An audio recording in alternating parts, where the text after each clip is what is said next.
বলছেন যারে দেখিলে মুখে আইসে হরি নাম কৃষ্ণ নাম, তবে জানিবে তুমি সে বৈষ্ণবেরও প্রধান, বৈষ্ণব প্রধান। যার মুখে যার বদন দেখা মাত্র একমাত্র কৃষ্ণ নাম মুখে বেরিয়ে আসে, বলি না আমরা হরে কৃষ্ণ, কাউকে বদন দর্শন করা মাত্র বলে তাকে জানিবে তুমি বৈষ্ণব প্রধান। গঙ্গার বক্ষে স্নান করে পবিত্র করতে হয়। আর একটু আগে কি বললাম, বলে গঙ্গার রস হলে পশ্চাতে পাবন, আর দর্শনে পবিত্র কর এছে তোমার। তার মানে বৈষ্ণব দর্শন মাত্রই আপনি পবিত্র। সেই জন্য সাধু গুরু বৈষ্ণব সঙ্গ লাভ করুন। বৈষ্ণব সঙ্গ করতে করতে করতে করতে একদিন ওই বৈষ্ণবেরই কৃপায় আপনি সুন্দর করে ভগবানের চরণকে উপলব্ধি করতে পারবেন। কলিযুগে একমাত্র কি নিয়ে এসছেন আমার গৌর হরি, বলে অনার্পিত চরিঞ্চির করুণায় অবতীর্ণ কল সমর্পয়তম নত উজ্জ্বল রস সভক্তি শ্রেয়ম।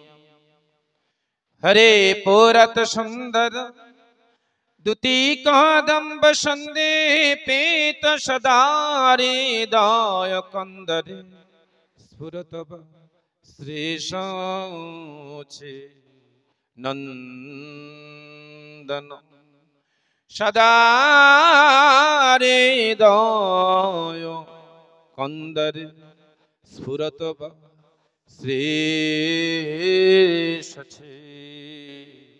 নন্দন। বলছেন একমাত্র অনার্পিত চিরাচরিত কালেও যে ধন কোন কালেও অর্পণ করা হয়, নিয়ে এসছেন কে, আমার গৌর হরি। তাহলে গৌর হরিকে বলে রাধা কৃষ্ণ এক আত্মা দুই দেহ ধরি অনন্য বিলাস রসাস্বাদন করি। রাধা কৃষ্ণকে বসুন বসুন সব বসে পড়ুন ওখানে। ব্রজলীলাতে একমাত্র রাধা কৃষ্ণ লীলা করেছেন ব্রজে বৃন্দাবনে, সেখানে রাধা আর কৃষ্ণ আত্মা এক কিন্তু দেহ দুই। তাহলে রাধা কৃষ্ণের এক আত্মা দুই দেহ ধরি অনন্য বিলাস রসাস্বাদন করি। অনন্য কথার অর্থ কি? পরস্পর পরস্পরের সঙ্গে, ভালো করে শুনুন কথাগুলোকে, শুনুন। পরস্পর পরস্পরের সঙ্গে রস আস্বাদন করছে। আত্মা এক দেহ দুই, সেই দুয়ে এবে মানে এই এখন এই কলিযুগে সেই দুয়ে এবে আমার চৈতন্য গোসাই ভাব রস আস্বাদিতে এলেন এই নদিয়ায় নিতাই গৌর হরি বল। উলুধ্বনি দেবেন জোরে।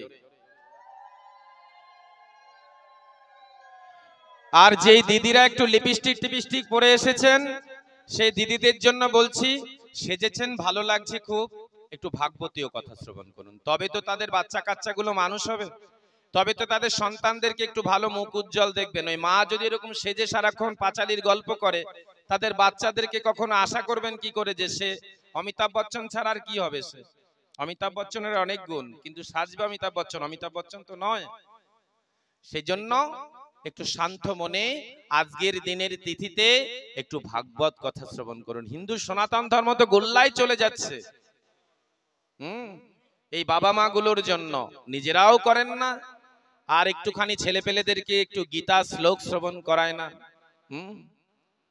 এই যে দিন নয় বৈতরণী কি সেটা যদি কেউ জানে, আরে কাঁপতে শুরু করে দেবেন। মৃত্যুর পরে আত্মাটা কোথায় যায়? সাজ বেরিয়ে যাবে।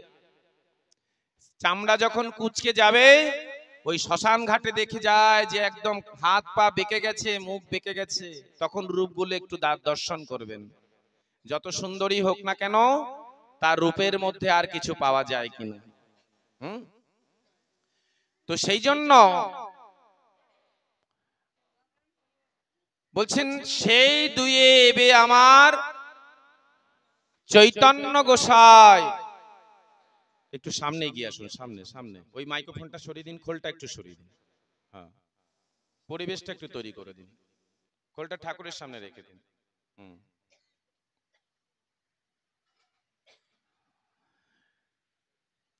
বলছে সেই দুয়ে এবে মানে কি, এই এখন আমাদের এখন কি কলিযুগের ভগবান কে, সেই দুয়ে এবে আমার চৈতন্য গোসাই ভাব রস আস্বাদিতে এলেন এই নদিয়ায়। কেন এসেছেন একবার মনে হয় না গৌর হরি কেন এসেছেন নদিয়ায়? বলছেন হরিনাম সংকীর্তন রূপ সেই রস নিয়ে এসেছেন। রাধারানীর প্রেম ভান্ডার থেকে কিঞ্চিত মাত্র প্রেমকে লুণ্ঠন করে আমার গৌর হরি ব্রজলীলা থেকে এসেছেন এই নদিয়া লীলাতে কলিযুগের সমস্ত জীবকে উদ্ধার করবে। প্রণমঃ কলিযুগ সর্বযুগ সার হরিনাম মহামন্ত্র যাহাতে প্রচার। তাহলে একমাত্র হরিনাম মহামন্ত্র যে যুগে প্রচার হয়েছে সেই যুগের মন্ত্র হচ্ছে এই 16 নাম 32 অক্ষর। হরে কৃষ্ণ কৃষ্ণ কৃষ্ণ হরে হরে, হরে রাম রাম রাম হরে। তাহলে এই হরিনাম সংকীর্তন একবার করে বলে দেবেন, একবার দেবেন, একটু অ্যাক্টিভ হবেন। হরিনাম সংকীর্তন নিয়ে এসেছেন মহাপ্রভু। তাহলে মহাপ্রভু নিয়ে এসেছেন কলির জীবকে উদ্ধার করবে বলে। বলে সংকীর্তনের পিতা শ্রীকৃষ্ণ চৈতন্য, সংকীর্তন যজ্ঞে যে ভজে সে হয় ধন্য। মর্কট বৈরাগ্য সেজে লাভ নাই, শুধু বৈষ্ণব সাজলে হবে না। আমি তিলক পরেছি, আমি সেজে সেজে যাচ্ছি, সব জায়গায় কীর্তন করে আসছি। বলছেন কলিযুগে একমাত্র যারা সন্তানের দায়িত্ব না নিয়ে বৈষ্ণব সেজে চলে যান, গৃহত্যাগ করেন, তাদেরকেও কোনো কৃপা দেন নাই। হাজার কোটিবার নাম করুন না কেন, গৃহে থেকেও যদি কেউ কৃষ্ণ নামকে ঠিক ঠিক মতো সার করে তাহলে ভগবান বলছেন তারও কৃপা আছে। কিরকম কৃপা? বলছে সংসারটা হচ্ছেন একটা মোহ মায়ার জগৎ। দৈবার্ত গুণময়ী মম মায়া, এই মায়ার জগতে আমরা ভেসে আছি। কেমন মায়া? বলছেন নারদ যখন একটি কৃমিকীটকে হাতে নিয়ে বলেছিলেন যে তোমাকে কোথায় রাখবো, কৃমিকীটকে জিজ্ঞাসা করছেন তোমাকে কোথায় রাখবো বলো তো, পদ্ম পাপড়ির মধ্যে না স্বর্ণ পাত্রের মধ্যে তোমাকে রাখবো?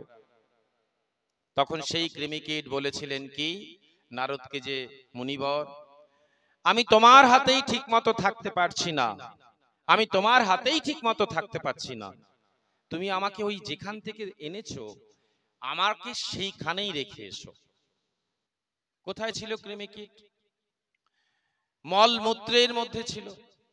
কৃমিকীট সেই মলমূত্রের মধ্যে থেকেই ভাবছে এটা আমার চরমতম সুখের জায়গা।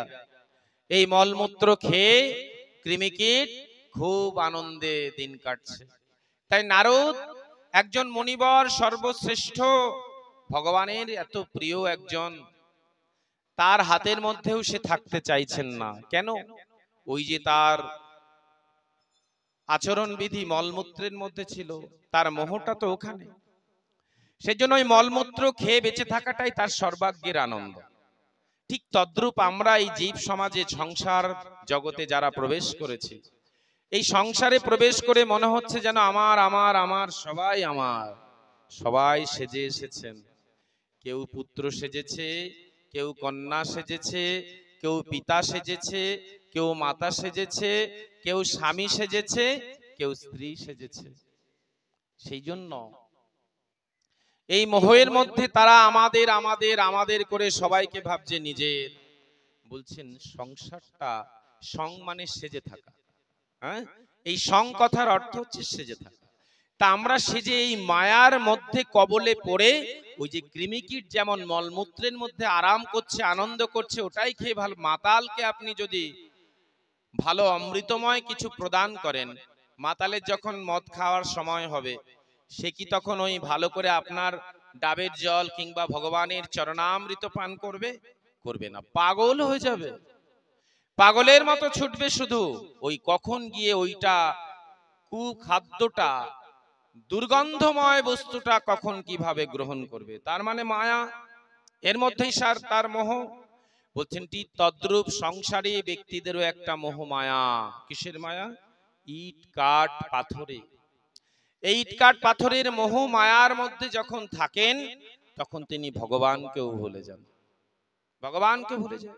কিন্তু এত কষ্ট করে ভগবান মানে কোন চিরাচরিত কালেও যে বস্তু প্রদান করা হয় নাই, কলিযুগে একমাত্র জীবকে উদ্ধার করবার জন্য যে হরিনাম সংকীর্তন এনেছে, কলির জীবকে উদ্ধার করবে বলে। তাহলে তারা, আমরা এই জগৎ জীব কি সেটাকে অনুসরণ করি? করি না। এখনো অনেক আছে যারা বাচ্চারা হরিনাম সংকীর্তন মহামন্ত্রটাকেই শেখায়নি বাবা মায়েরা। ওটা শিখে কি হবে? পড়াশোনা করবে, চাকরি করবে। আরে চাকরি করে পেট চালাতে হবে, ওটা উদর পূরণ হবে। বাবা মাকে উদ্ধার করতে গেলে তো তার সন্তানদেরকে মানুষ হতে হবে। পুত্র সন্তান পৃথিবীতে কেন আনেন, তাই না? পুত্র কেন? পুত্র দ্বারায় যে শ্রাদ্ধ পিণ্ড হবে, সেই পিণ্ডটা যখন পেটপুরিতে বলছেন ব্রাহ্মণরা এখান থেকে প্রদান করলে, সেখানে সেই পেটলোক থেকে সে ওই ক্ষুধার্ত থাকে, তো কিচ্ছু পায় না, কিচ্ছু পায় না। মৃত্যুর পর চরম যন্ত্রণা, যম যন্ত্রণা। জমালয়ে যাবার আগে যে কষ্ট, 16খানা গ্রাম পাড়ি দিতে হবে। সেই গ্রামে যখন হেঁটে যেতে পারবে না, প্রখর রোদ, 12খানা সূর্যের সমতাপ, হাঁটতে যখন পারবে না, তখন স্যাঁতস্যাঁতে স্যাঁতস্যাঁতে জমের দূতেরা নিয়ে যাবে। আর করাতের মতো বিভিন্ন পাতা, জঙ্গল, সেই গাছের পাতাগুলো করাতের মতো, ওখান দিয়ে যখন নিয়ে যাবে, তখন গা থেকে কেটে কেটে যাবে, রক্ত ঝরবে, চিৎকার করবে, তথাপি সেই যন্ত্রণা থেকে মুক্তি হবে না। কেন? কাদের জন্য? বলে পাপিষ্ঠ লোকের জন্য সেই যন্ত্রণা। এই যন্ত্রণাকে ভোগ করে পুত্র তার মধ্যে একটু যদি শ্রাদ্ধ পিণ্ড প্রদান করে, তবে সেই পিণ্ডটা একটুখানি সেইখান থেকে তার উদর পূরণ হচ্ছে। আপনারা ভাবছেন আত্মা চলে গেলে, গরুর পুরাণের কথা, 18টা পুরাণের মধ্যে এটা হচ্ছে গরুর পুরাণ, তাই না? একটু আগে যে বললাম, নিম্নগানমে যথা গঙ্গা দেবানাং চিতং তথা বৈষ্ণবানাং যথা শম্ভু পুরাণানাং মৃদং তথা। গঙ্গা নদী যেমন সর্বশ্রেষ্ঠ নদী, সমস্ত নদীর মধ্যে শ্রেষ্ঠ, মহিমার দিক থেকে শ্রেষ্ঠ তিনি ভগবান বিষ্ণুর চরণ বিগলিত তরল, ঠিক তেমনি দেবানাং চ্যুতাং তথা, দেবতাদের মধ্যে শ্রেষ্ঠ হচ্ছেন বিষ্ণু। আর বৈষ্ণবানাং যথা শম্ভু, শম্ভুকে, শম্ভু হচ্ছেন শিব, তিনি হচ্ছেন বৈষ্ণবের শ্রেষ্ঠ। শিবকে যা তা মনে করবেন না। ওই শ্মশানে গিয়ে তিনি ছাই ভস্ম মেখে সাধনা করছেন, তাই আমরা ভাবি মনে হয় শ্মশানে থাকেন তিনি, আর কি বৈষ্ণব হতে পারেন, সাজেন না কিছু না, বাগছাল পরিধান করে। সেজন্য সর্বশ্রেষ্ঠ বৈষ্ণব হচ্ছেন শিব। আর দেবানাং চিতাং তথা বৈষ্ণবানাং যথা শম্ভু পুরাণানাং মৃদং তথা। 18টা পুরাণের মধ্যে ভাগবত হচ্ছে শ্রেষ্ঠ। তাহলে এই গরুর পুরাণে, 18টা পুরাণের মধ্যে গরুর পুরাণ, এই গরুর পুরাণে বলছেন যে বৈতরণী হচ্ছেন এমন একটা দুর্গন্ধময় নদী, যার চওড়া এত চওড়া, যেখানে পার হওয়া দুর্গন্ধ, রক্ত পুজময়, মাংসময়, ওর মধ্যে বিভিন্ন জন্তু জানোয়ার রয়েছে, হিংস্র, এবং সেইখানে আপনাকে পার হতে হবে, সেই পার হয়ে যেতে হবে জমালয়ে।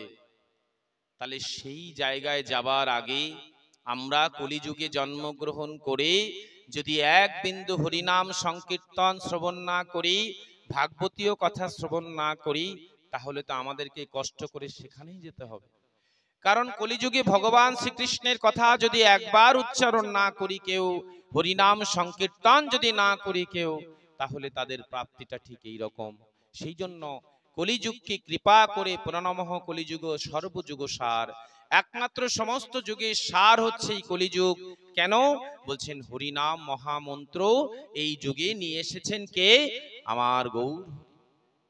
তাহলে গৌর হরি নিয়ে এসেছেন জীবের উদ্ধারের জন্য।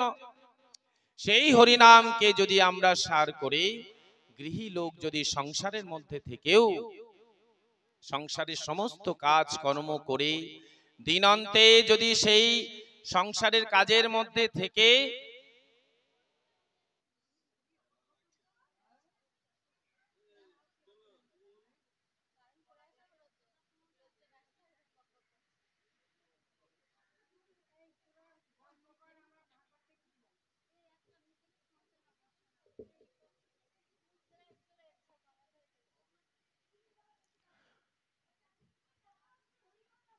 আসলে কালচার নেই, বোঝা যাচ্ছে যেটা জীবনে কোনোদিন এসব জায়গার কিছু শুনছে না। আজকে আমার অনেক সৌভাগ্য মনে করছিলাম, গঙ্গার ধারে আমার সৌভাগ্য। হ্যাঁ, তো সেই জন্য এই হরিনামকে যদি আমরা আশ্রয় না করি তাহলে জীবের গতি কোথায়? বলছেন যেদিন সংসারের মধ্যে থেকে আপনি সারাদিন সংসারের কৃতকর্ম করবেন, হাতে করবেন কাম, মুখে বলবেন নাম, সেই সংসারের মধ্যে থেকে যদি দিনান্তে ভগবানের চরণে সন্ধ্যা প্রদীপের সময় গিয়ে একবার যদি মনে মনে বলুন, প্রভু আমার তো কৃতকর্ম খুব খারাপ, বহু জন্মের অপরাধ, তার জন্য সংসারে কি কেমন অত্যাচারী বা কাকে পেয়েছি, কোনো এসবে বিচার্য নয়। একমাত্র বিচার্য হচ্ছে আমার কর্মফল। কাউকে দোষারোপ না করে নিজের কর্মফলকে যদি কেউ স্বীকার করে নিয়ে গোবিন্দ চরণে যদি একবার নিবেদন করেন, প্রভু তোমার চরণে আমার এই নিবেদন রইল, তোমার চরণে আমার শরণ রইল, যেদিন আমার দেহ থেকে প্রাণবায়ুটা চলে যাবে সেই দিনেই প্রাণবায়ুটা যাবার সময় এরা আমার জন্য কেউ থাকবে কি থাকবে না আমি জানি না, কিন্তু যখন এই প্রাণবায়ুটা চলে যাবে তোমার চরণকে স্মরণ করলাম, এই চরণকে স্মরণ করে সেদিন যেন ওই পার ঘাটিতে তুমি তরণী নিয়ে দাঁড়িয়ে থেকো, আর আমি গিয়ে তোমার জন্য অপেক্ষা করবো পার ঘাটিতে। কিভাবে? বলে সেদিন হাত ধরে পা তুমি করে দিও, যেদিন একা আমি পার ঘাটেতে দাঁড়ায় রব, সেদিন হাত ধরে পা তুমি করে দিও। আরে ভগবানের জন্য হৃদয়কে কাঁদাতে হবে তো। ভগবানের জন্য যদি চিত্তটাকে এক বিন্দু আপনি কষ্ট না দিলেন, না কাঁদালেন, আরে ভগবান আপনার জন্য কেন কাঁদবে? আপনি যদি সংসারের জন্য কাঁদেন শুধু, তাহলে ভগবান আপনাকে সংসারের জন্য সারা জীবন কাঁদাবে।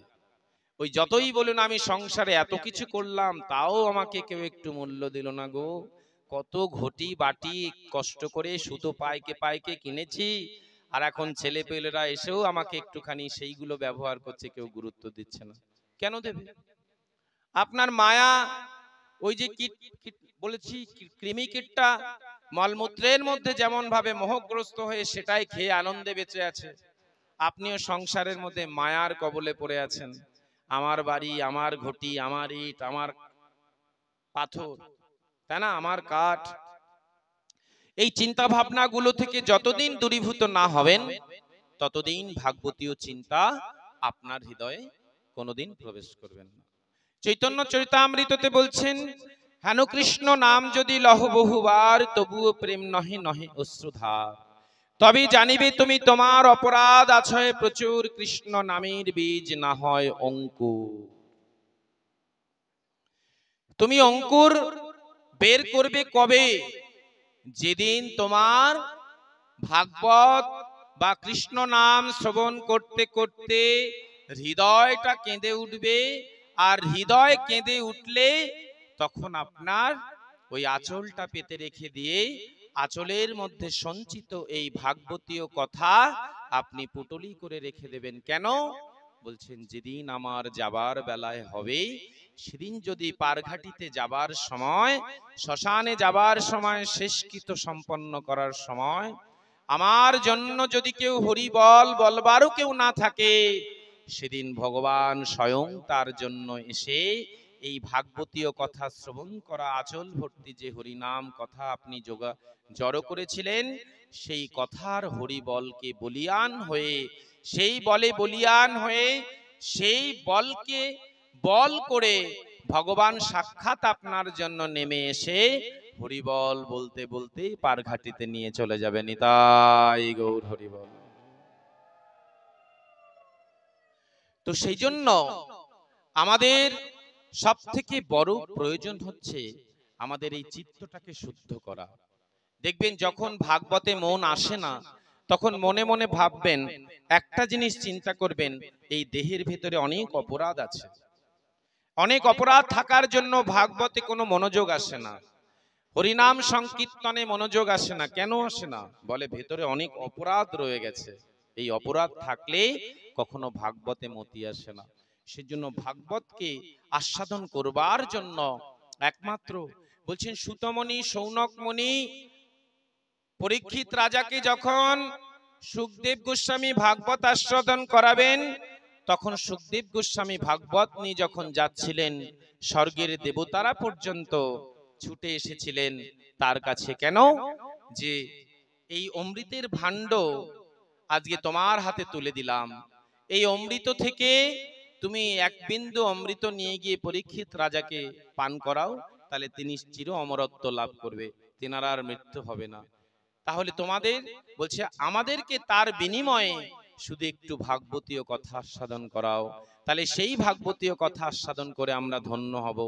পার্থিব জগতে মানব জন্ম পেয়ে পৃথিবীতে মানুষ পর্যন্ত ভাগবত শ্রবণ করবার এত সুযোগ পেয়েছে, আর আমরা দেবতা হয়ে ভাগবতের কোনো সুযোগ পাই না। ভাগবত হচ্ছে দেবতাদেরও দুর্লভ, তাই না? আর আমরা যখন ভাগবতীয় কথা শোনার সুযোগ পাই, আমরা সেই ভাগবতটাকে পর্যন্ত শ্রবণ না করে চঞ্চল মতে নিয়ে আমরা আমাদের মতো ছুটে বেড়াই। বলছেন না, কলিযুগে যে যেমন যতটা পারবে ভাগবতীয় কথা যদি আস্বাদন করে, তাহলে সে তার ওই বৈকুণ্ঠ পার হওয়ার জন্য এই পারঘাটিতে তার কোনো রকম অসুবিধা হবে না। আজকে লোকনাথ ব্রহ্মচারী, লোকনাথ বাবার গুরুদেবকে জানা আছে? লোকনাথের পিতার নাম হচ্ছে রামনারায়ণ ঘোষাল। তার 4 পুত্র। এই রামনারায়ণ ঘোষালের স্ত্রী হচ্ছেন কমলা দেবী।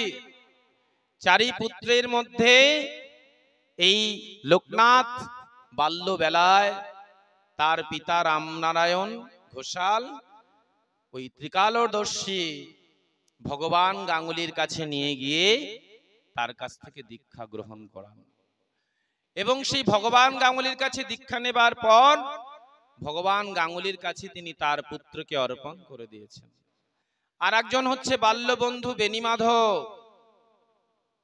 সেই বেণীমাধবকে সঙ্গে করে লোকনাথ ভগবান গাঙ্গুলির সঙ্গে সর্বপ্রথম এসেছেন কালীঘাটে। আজকে কালীঘাট কত পবিত্রময় জায়গা, সেই কালীঘাটে পবিত্রময় জায়গায় সাধনা করেছিলেন। অনেক মুনি ঋষিরা সেখানে সাধনা করতেন।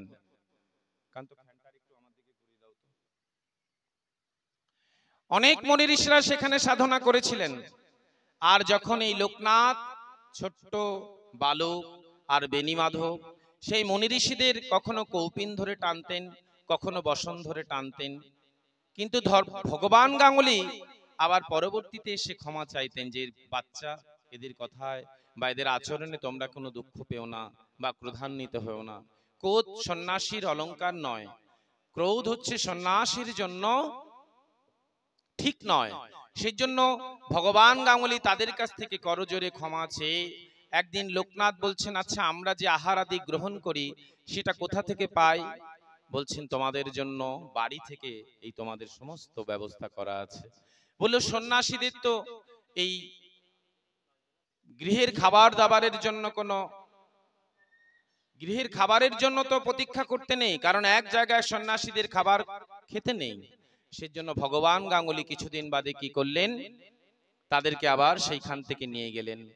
আজকে সেই পবিত্র কালীঘাট, সেই পবিত্র কালীঘাটে লোকনাথ বাবার মতো একজন ব্রহ্মচারী তিনি ছিলেন। আজকে সেই পবিত্র কালীঘাট শুধু মায়ের মন্দিরটা ছাড়া আর বাদ বাকি সব রাজস্বিক গুণে ভরে গেছে, মাতালে ভরে গেছে, চোরে ভরে গেছে। হ্যাঁ, সেজন্য এই চোর চোরটাদেরকে এই লোকনাথ বাবার মতো একটা পবিত্র স্থান যেখানে সাধনায় বসেছিলেন, কত দুর্ভাগ্য আমাদের সনাতন ধর্মের বাঙালিরা যদি আমরা করি। আমরা কাউকে দোষ দিই না, কে চোর কে কিচ্ছু দেখার দরকার নেই। দুর্ভাগ্য আমাদের যে কোন দুর্ভাগ্যের জন্য এরকম কুলাঙ্গার গুলো জন্মগ্রহণ করেছিলেন কালীঘাটের বুকে, আর সেই কুলাঙ্গাররা আজকে কালীঘাটটাকে পুরো ক্যাপচারিং করে রেখে দিয়েছেন। সেই কালীঘাটকে ক্যাপচারিং করে আজকে লোকনাথ বাবার যে সাধনা স্থলটা, বস কোথাও, লোকনাথ বাবার যে সাধনা স্থলটা, সেই সাধনা স্থলটাকে আমরা পর্যন্ত অপবিত্র করে ফেলেছি। তাহলে আজকে লোকনাথ বাবার সঙ্গে বেণীমাধব প্রথমে কোথায় গেলেন? তিনি গেলেন উত্তরাখণ্ড হয়ে, বরফ জগৎ দিয়ে, বরফের দেশ হয়ে তিনি বিভিন্ন জায়গায়, ইউরোপ পর্যন্ত, স্পেন পর্যন্ত সমস্ত জায়গায় ঘুরে এসেছিলেন এই লোকনাথ আর বেণীমাধব। এই লোকনাথ বাবার বেণীমাধব যখন ঘুরতে ঘুরতে ঘুরতে ঘুরতে বেণীমাধব চলে গেলেন একদিকে, আর লোকনাথ বাবা চলে গেলেন চন্দ্রনাথের দিকে। চন্দ্রনাথের দিকে যখন অগ্রসর হতে হতে লোকনাথ বাবা একদিন দেখলেন একটি বনের মধ্যে দাবানল হয়েছে, দাবানল সৃষ্টি হয়ে গেছে। এই দাবানল মানে বনের মধ্যে আগুন জ্বলছে। তখন সেই আগুনকে নেভানোর পরিস্থিতি তো নেই, সমস্ত জীব জন্তুরা ছুটে পালাচ্ছে। এই মতো অবস্থায় দেখছেন একজন সন্ন্যাসী সেখানে সমাধিস্থ হয়ে রয়েছে। সমাধিস্থ কথার অর্থ হচ্ছে যে প্রাণবায়ুটা বের করে আলাদা রেখে নিজেকে ধ্যানমগ্ন থেকে মৃত্যুর ন্যায় থাকেন, সেটা হচ্ছে সমাধিস্থ। হরিদাস করেছিলেন।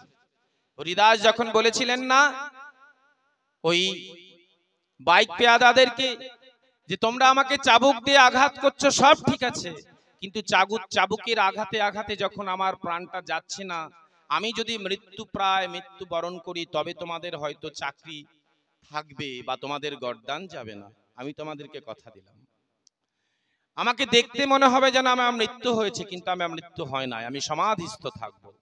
কিন্তু এই সমাধিস্থ যখন থাকবো, তখন তোমরা আমাকে কৃপা করে অগ্নিদাহ করবে না, চিতায় দেবে না, কবরে দেবে না, তোমরা আমাকে গঙ্গার জলে ভাসিয়ে দেবে। লোকনাথ এই হরিদাস যখন রামাচার্য হরিদাস বেত্রাঘাত খেতে খেতে তাদেরকে, এই বাইক পেয়াদাদেরকে বলেছিল, তোমরাও তো আমার সঙ্গে সঙ্গে কাঁদছো, কেন কাঁদছো? বলে কৃষ্ণ নাম করে, হরিনাম তুমি গাইছো, কৃষ্ণ নাম, আর আমি তোমাদেরকে, তোমাকে কৃষ্ণ নাম ছাড়, কৃষ্ণ নাম ছাড়, কৃষ্ণ নাম ছাড় বলে যখন বেত্রাঘাত করছি, এই কৃষ্ণ নাম যখন মুখে উচ্চারণ হয়েছে, তখনই যেন আমাদের হৃদয়ের মধ্যে কৃষ্ণ প্রেম প্রীতিতে ভরে উঠেছে এবং নয়ন দিয়ে জল ঝরে পড়ছে। নিতাই গৌর হরি। তখন সেই হরিদাসের পর্যন্ত সমাধিস্থ হয়েছিল। হরিদাস তখন বলেছিলেন, আমি আমার ইষ্ট দেবতার কাছে আমার জন্য কিছু চাই নাই, আমি তোমাদের জন্য চাইছি, তোমরা আমার সঙ্গে সঙ্গে একটু কৃষ্ণ নাম গাও, আর আমি সমাধিস্থ হয়ে যাচ্ছি। নাম গাও, নাম গাও, মধুর নাম, কৃষ্ণ নাম গাও, নাম গাও, মধুর নাম। কৃষ্ণ নাম দূরে যাবে ত্রিতাপ জল তোমরা নাও গো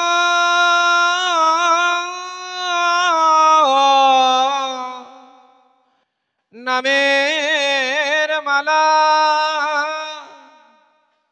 নাম গাও নাম গাও মধুর নাম কৃষ্ণ নাম। এই নাম গাইতে গাইতে গাইতে গাইতে হরিদাস যখন সমাধিস্থ হয়েছিল, হরিদাসকেও তখন সাহেবের কাছে, কাজী সাহেবের কাছে খবর গেল যে হরিদাস মৃত্যুবরণ করেছে। তখন বললেন, যবনকুলে জন্মগ্রহণ করে যবনের নিয়ম পালন করতে পারে নাই ঠিক মতো, হিন্দু সনাতন ধর্ম নিয়ে হিন্দু সনাতন ধর্ম ঠিক মতো উনি করতে পেরেছেন কিনা জানি না, তবে যাই করুক না কেন ওনাকে নিয়ে ওই গঙ্গার জলে নিয়ে গিয়ে ভাসিয়ে দাও। সেই গঙ্গার জলে ভাসিয়ে দিয়েছিল। গঙ্গার জলে যখন ভাসিয়ে দিয়েছিল তখন সেই গঙ্গার জলে ভাসতে ভাসতে ভাসতে ভাসতে 22 বাজার পান্ডুয়া 22 বাজারে, সেই 22 বাজারের বেত্রাঘাত খেয়ে যখন গঙ্গার জলে ভাসিয়ে দিয়েছিল, সেই গঙ্গার জলে ভাসতে ভাসতে এসেছিলেন অদ্বৈত ধামে। অদ্বৈত ধাম কোথায়? সেই অদ্বৈত ধাম, এই বাচ্চা মেয়েটা, এটা কে মেয়েটা? হ্যাঁ, আস্তে কথা বলবে। হ্যাঁ, একটু চঞ্চল কেন এত? কি খাচ্ছে আর ঢং করছে ওখানে? তো সেই জন্য বলছেন সেই অদ্বৈত পাঠে যখন অদ্বৈত ধামে গিয়ে ভাসতে ভাসতে গেলেন, অদ্বৈত প্রভু তখন টের পেয়ে গেলেন। কিভাবে ভেসে যাচ্ছেন? বলে কৃষ্ণ কৃষ্ণ কৃষ্ণ হে কৃষ্ণ কৃষ্ণ কৃষ্ণ হে কৃষ্ণ কৃষ্ণ কৃষ্ণ হে কৃষ্ণ কৃষ্ণ কৃষ্ণ হে। অদ্বৈত প্রভু তখন ছুটে তাড়াতাড়ি করে তাকে গঙ্গার ধারে গিয়ে বলছে, কে তুমি? আমি হরিদাস, আমি হারেশ। তোমার সর্বাঙ্গে কিসের দাগ? বলে অলংকার পড়েছি। কিসের অলংকার? কৃষ্ণ নামেই অলংকার। এসো আমি তোমাকে কোলে করে। বলে না, তুমি আমাকে স্পর্শ করো।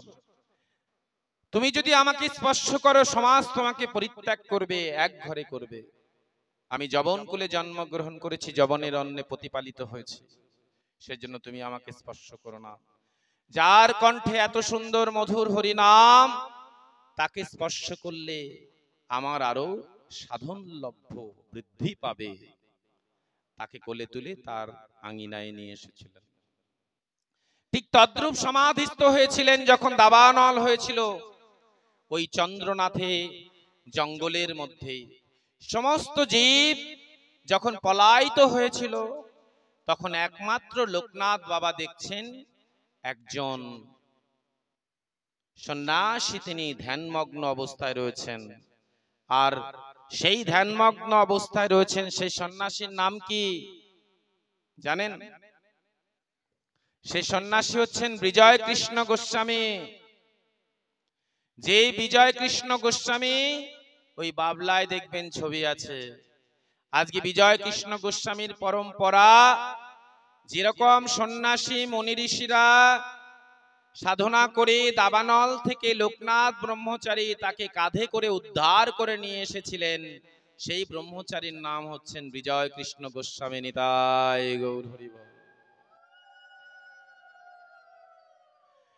সেই বিজয় কৃষ্ণ গোস্বামীর পরিবার আমাদের আজকে শান্তিপুর, একবার করে উলু দেবেন। বিজয় কৃষ্ণ গোস্বামীর শান্তিপুরে সেই পরিবার, আজকে সেই পরিবার সাধন লভ্য। সন্দেহ হয় যে আমরা বিজয় কৃষ্ণ গোস্বামীর পরিবারকে যখন জানি, গ্রন্থে পড়াশোনা করেছি, বিজয় কৃষ্ণ গোস্বামী এমন এমন কথাগুলো লিখেছিলেন বৈষ্ণবীয় পরিভাষায়, যেগুলো শুনলে একমাত্র বৈষ্ণব তার নিজের চৈতন্যকে পবিত্র করতে পারে। বলছেন তিনারাই তো হচ্ছেন সচ্চিদানন্দ বিগ্রহ, অদ্বৈত প্রভু আমার গৌর হরি, সৎ চিত আনন্দময় বিগ্রহ। সৎ কথার অর্থ হচ্ছে সত্তা, চিত কথার অর্থ হচ্ছে চৈতন্য, আর আনন্দ কথার অর্থ হচ্ছে নির্মল সুখ। তাই ভগবান সচ্চিদানন্দ বিগ্রহ, বলছে সচ্চিদানন্দ রূপা বিশ্বৎপত্তি দেহে তবে তপত্রায় বিনাশায় শ্রীকৃষ্ণায় বয়মে নমঃ।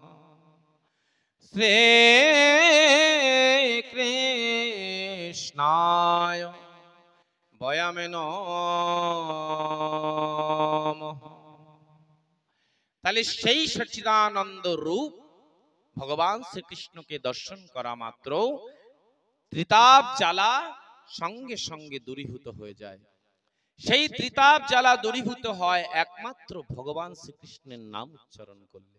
তাহলে সেই ভগবান শ্রীকৃষ্ণের নাম যদি আমরা উচ্চারণ না করতে পারি, হয় বলছেন একটা মন্ত্র যদি উচ্চারণ করতে পারেন সকালবেলা উঠে জয় শ্রীকৃষ্ণ, যদি কেউ জয় শ্রীকৃষ্ণ করেন, গোকুলনাথায় নম, হরে কৃষ্ণ, বা 16 নাম 32 অক্ষর হরিনাম সংকীর্তন, বা বলি কৃষ্ণায় বাসুদেবায় হরায় পরমাত্মনে প্রণত ক্লেশনাশায় গোবিন্দায় নমো নমঃ। একমাত্র এই নামগুলো যদি কেউ করে তার সংসারে কোনোদিন দুঃখ প্রবেশ করবে না। সেই জন্য এই হরিনাম বা এই ভগবান শ্রীকৃষ্ণের বিভিন্ন মন্ত্রকে একটু চেষ্টা করবেন পাঠ করবার জন্য, গীতার একটু শ্লোক আর এই সমস্ত কিছুকে ভাগবত শ্রবণ করা।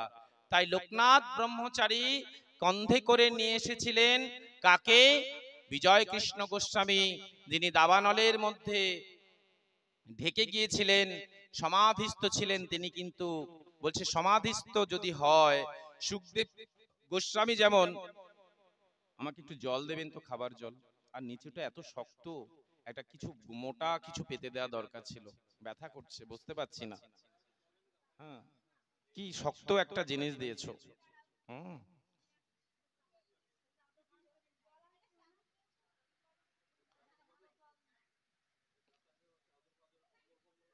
তো সেই জন্য এই বিজয় কৃষ্ণ গোস্বামী যখন শান্তিপুরে এসেছিলেন, আজকে আমরা বলি বিজয় কৃষ্ণ গোস্বামীর পরিবার, অদ্বৈত পাঠ যেমন বিজয় কৃষ্ণ গোস্বামীর, যাই হোক শান্তিপুরে মদন গোপাল অদ্বৈত পরিবার।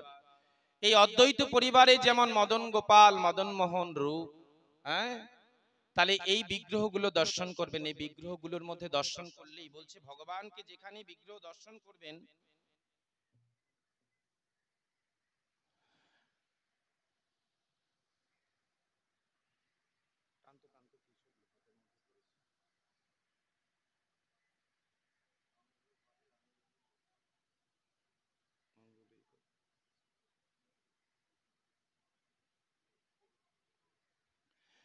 তাহলে সেই বিগ্রহই তো হচ্ছে আসল বিগ্রহ। শান্তিপুর থেকে চলে যাবেন শ্যামচাঁদ মন্দিরে, শ্যামচাঁদ মন্দিরে ভগবানের বদন দর্শন করবেন। পারলে প্রতিদিন তাদের জন্য ফুল নিয়ে যাবেন, একটু মালা গাঁথবেন, সেই বনফুলের মালা গেথে একটু ভগবান শ্রীকৃষ্ণ এবং রাধারানীর গলায় পরিয়ে দেবেন। সেই রাধারানীর গলায় পরালে কি হচ্ছেন, বলছে অজানুলম্বিত মালা বনমালে তিকাথিতা। একমাত্র এই বনমালা, যেমন এই ভাগবতের জন্য সুন্দর একটি মালা গেঁথেছেন, আপনারাও বনফুল বন থেকে তুলে যে মালা গাঁথবেন এবং ভগবানের একদম হাঁটুর নিচ পর্যন্ত ঝুলবে যে মালা, চরণ পর্যন্ত ঝুলালে তো আরো সুন্দর, সেই মালা গাঁথবেন এবং সেই বিগ্রহকে দর্শন করে ভগবান বিগ্রহের কাছে করুণ আবেদন জানাবেন।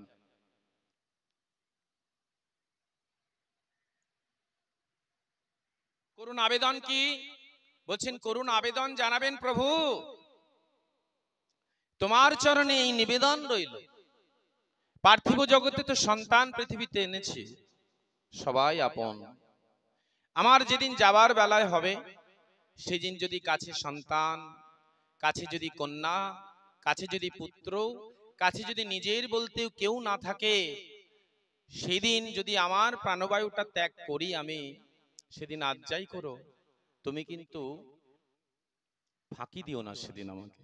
এই করুণ আবেদন গোবিন্দ চরণে রাখবেন, আবেদনটাকে নিবেদন রূপে তার চরণে সঁপে দেবেন। কি বলবেন? বলে সেদিন যেন তুমি দিও না ফাঁকি, যেদিন সংসার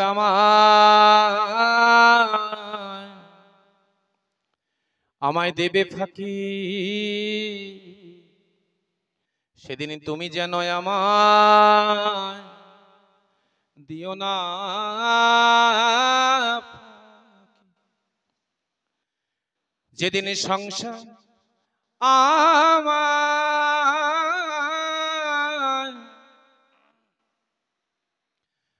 দেবে ফাঁকি, সেই দিন তুমি যেন আমায় দিও না ফাঁকি। যেদিন সংসার আমায় দেবে ফাঁকি, সেদিন তুমি যেন আমায় দিও না ফাঁকি। যেদিন সংসার আমায় দেবে ফাঁকি, সেদিন তুমি যেন আমায়